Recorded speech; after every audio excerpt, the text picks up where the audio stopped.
oportunidade de agradecer o convite, a irmã Cleide, também a companhia da nossa irmã Inácio Olinda, está ali o irmão Joaquim, que tem chegado aqui para brilhantar esse trabalho, é uma honra. Eu quero ler um versículo, irmãos, no livro de 1 Samuel. 1 Samuel, capítulo 1, e o versículo de número 27. Que possamos gerar filhos missionários para a obra de Deus. Que o Senhor faça os nossos filhos pregar a palavra dele, proclamar o reino para a glória do Senhor. 1 Samuel, capítulo de número 1 e o verso de número 27, a palavra de Deus nos diz assim: por este menino orava eu, e o Senhor atendeu a minha petição que eu lhe tinha feito. Por isso também ao Senhor eu entregarei por todos os dias que viver, pois ao Senhor foi pedido, e adorou ali ao Senhor. Amém? Graças a Deus. Que nossos filhos são herança. É o Senhor quem dá. É o Senhor quem concede. Só Ele pode dar este privilégio.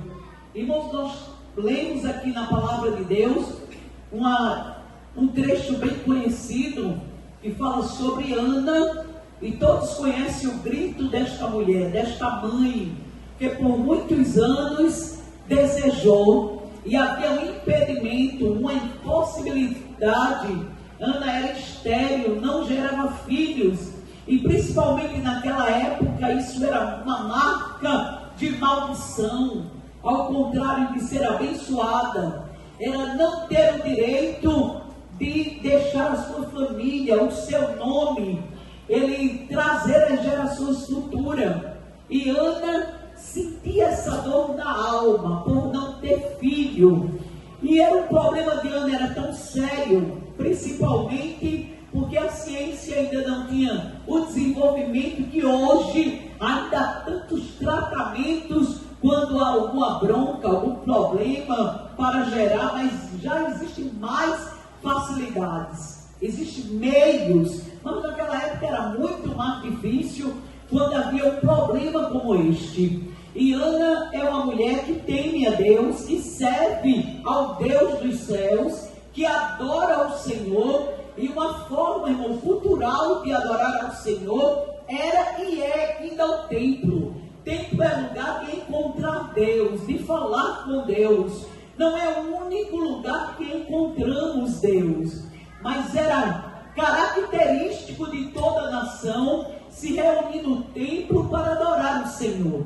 E quando se chegava no templo, irmãos, se orava, conversava com o Senhor, se falava dos seus problemas, se colocava as suas petições, mas no templo também era um lugar onde se recebia o perdão dos pecados, e podia voltar para casa regenerado, aliviado das culpas, dos medos, porque sentia na sua vida o perdão alcançado.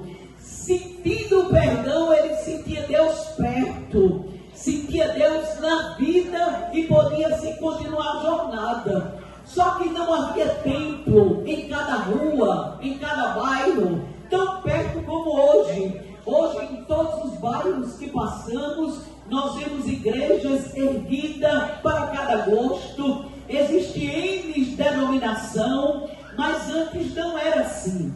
O templo, no caso de Ana, era 26 quilômetros de onde Ana morava para ir até Siló. Não existia um carro confortável, não existia um meio de transporte, e eles precisavam caminhar nas datas marcadas de culto, que não era o culto dominical, todos os domingos, não era um culto durante a semana, existia culto em datas estabelecidas, mas nós vamos perceber como essas datas eram tão esperadas, era tão almejada, desejar ir ao templo para buscar o Senhor.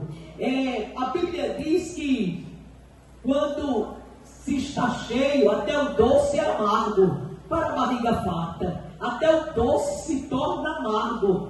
Mas para aquele que não tem, ele sabe o valor das coisas.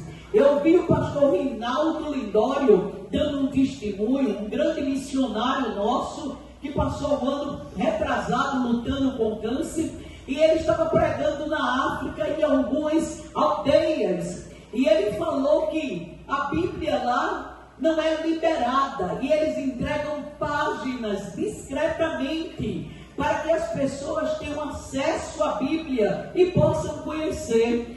E nos dias em que ele estava lá, fazendo o seu trabalho, foi divulgado entre as aldeias que um missionário brasileiro estava ali, e para que o povo chegasse, eles caminhavam dias, dormindo em lugares desconfortáveis, para chegar nos lugares onde eram marcados os cultos. E nos dias de culto, Rinaldo conta, o pastor, que foi bênção, que o povo estava ali de ouvido, de olhos arregalados, com vontade de mastigar aquela palavra, porque não tem uma igreja perto, porque não tem um pastor, porque a palavra não é liberada, permitida, é proibida. Não há esta liberação, essa oportunidade que o Brasil ainda tem. Nós somos riquíssimos por ter esta oportunidade de andar de Bíblia na mão, de falar em um microfone, de poder falar em público, de poder falar na rua. Isso nem em todo lugar é permitido. E Rinaldo conta que quando terminou os dias de festa que eles se reuniram, todos foram embora com as suas bagagens, mas o meio de voltar era caminhando, era a pé, dormindo em locais planejados. Era viagem cansativa. Eles carregavam algum vasilhame com água, alguma comida para poder se abastecer no caminho. Depois de 3 dias, Rinaldo observou que uma senhora de idade, cansada, um pouco empoeirada, ela vinha voltando ofegante, e ele olhando, quando percebeu aquela senhora no caminho, ele disse: o que aconteceu? Será que aconteceu algum acidente? E ele esperou a senhora se aproximar e já foi lhe perguntando o que aconteceu. Ela disse: é porque eu esqueci de pegar a página que o Senhor entregou e eu não memorizei o versículo que o Senhor disse, e eu preciso ficar meditando naquela página e levar aquele versículo que eu saio recitando até chegar em casa, porque é um alimento até a próxima vez que tiver um culto. Rinaldo chorou copiosamente olhando para ela e lembrando quanto nós somos ricos. Lembro que o ano, não sei se foi 2023, 24 ou 25, Rinaldo Lindório passou o ano na luta contra o câncer. Acho que alguns dos irmãos aqui é sabedor como a igreja se levantou para orar pela vida do servo do Senhor, que ele trabalha com igrejas proibidas, igrejas subterrâneas, igrejas que ele não pode nem dizer o local, o país onde elas estão, mas ele trouxe para nós um testemunho, e ele disse que ainda doente, ele recebeu uma cartinha que não vinha nome, não vinha dizendo de onde ela estava vindo, mas chegou na mão dele, e ela disse assim, a carta dizia: pastor,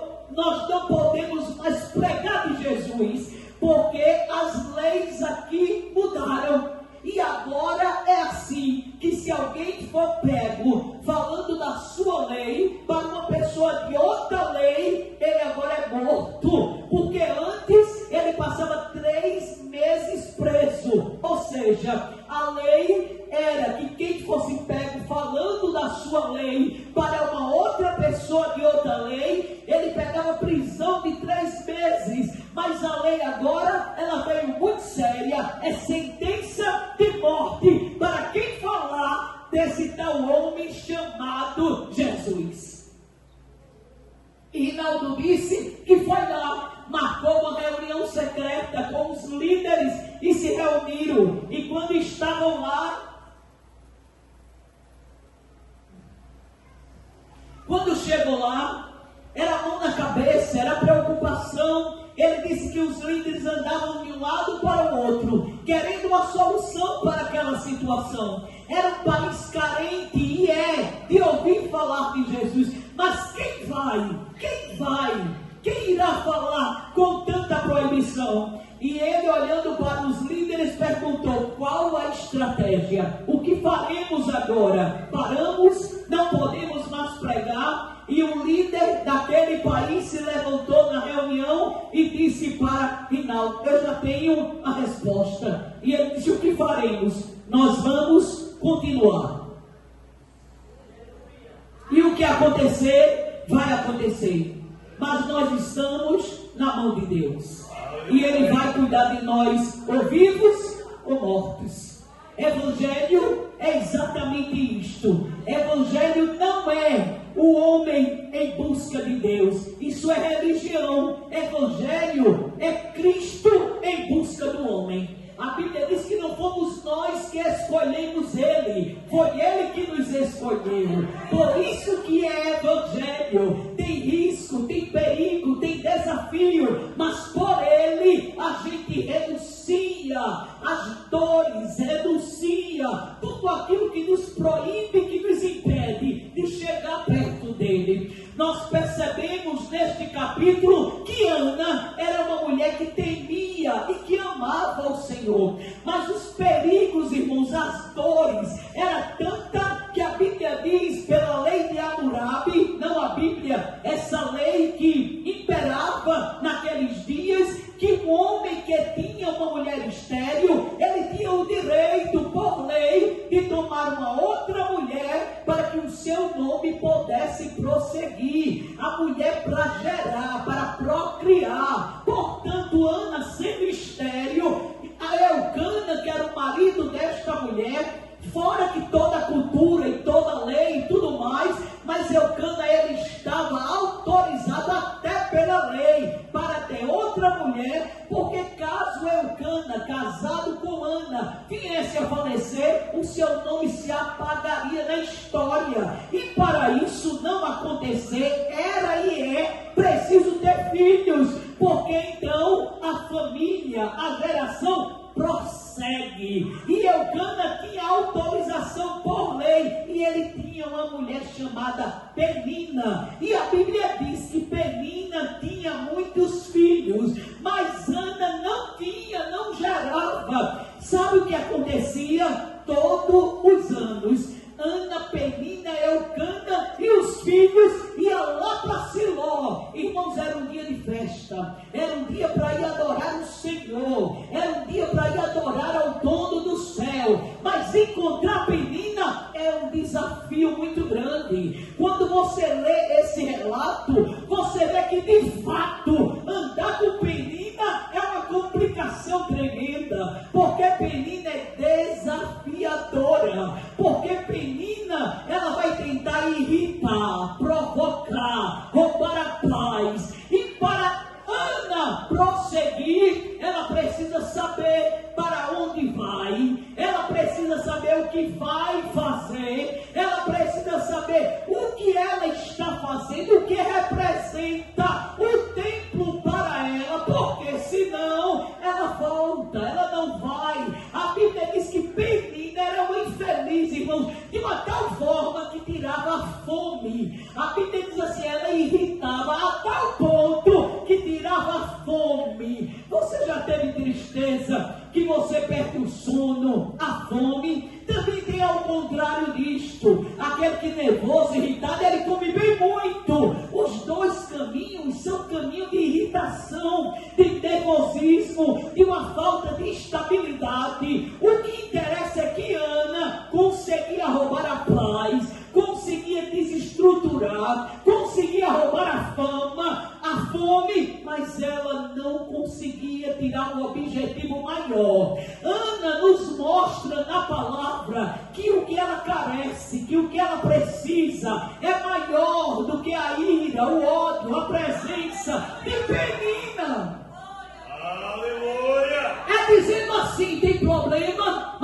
para o templo. Tem Penina, mas eu vou para o templo.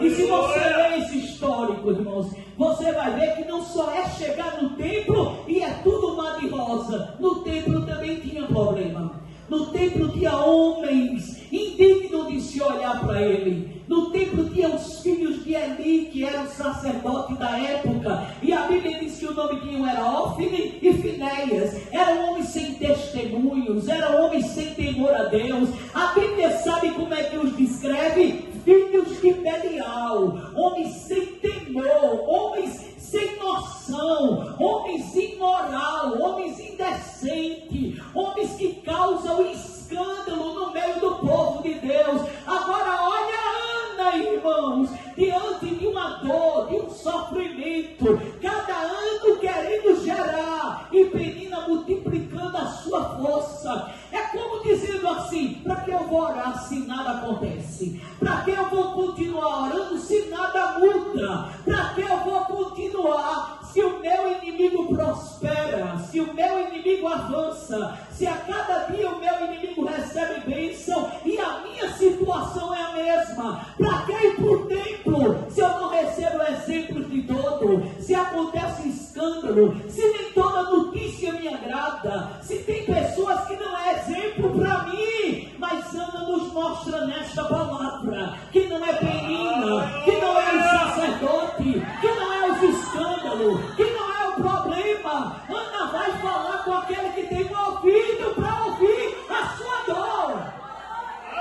Aleluia! Irmãos, isso é seríssimo. O templo é o lugar de adorar o Senhor. Então o inimigo, Satanás, o diabo, ele vai tentar impedir, roubar a força, tirar o objetivo. Ele vai usar Penina, ele vai usar os escândalos, ele vai usar problema. O que é que nós temos com os problemas? Quem morreu na cruz foi Jesus. Quem nos comprou foi Jesus. A pessoa que vamos encontrar é o dono do céu. Não é pastor, não é dirigente, não é visitante, não é bonito, não é porteiro. Eu vim aqui falar com ele. Você veio? Levanta a tua mão e dá glória. Olhando para a cruz, olhando para Jesus, ele é o autor e consumador da nossa fé. É tudo sobre ele. As coisas ao redor, irmão, é só para movimentar quem está vivo. Mas o olhar de crente é para aquele que na cruz do Calvário, ele gritou bem alto assim: eu paguei o preço por você. Está consumado, está pago. Sabe o que significa estar consumado? Ele está dizendo assim: ninguém impede a tua caminhada. Eu paguei um caminho para você. Eu paguei o perdão pela tua vida. Mas eu sou pecador, eu paguei o perdão. Eu paguei a liberdade. Mas eu não posso porque eu ando por ali. Porque eu paguei para você liberdade. Eu paguei para você ser livre. Eu na cruz do Calvário eu repreendi a força do império nas trevas, na sua vida. E para você deu um vivo caminho. Agora vem comigo. Tu já pensou se Ana fica irritada com Penina? Penina ganha o campo todo, irmão. Vai sozinha com Elcana, tudo que ela quer. Vai viajando, desfilando, ainda de braço dado com Elcana. Vai pro templo desfilando a família dela. E Ana com o olho inchado, chorando. Chega a depressão, chega a angústia. Não ora, grita e perde a bênção. Mas Ana disse: ninguém me para. Está doendo, mas eu quero. Aleluia. Eu sei o que eu quero. E sabe o que é interessante? É que a Bíblia diz assim: Deus cerrou a madre de Ana. Não foi Penina, não foi sacerdote, não foi os escândalos, não foi a distância. É 26 km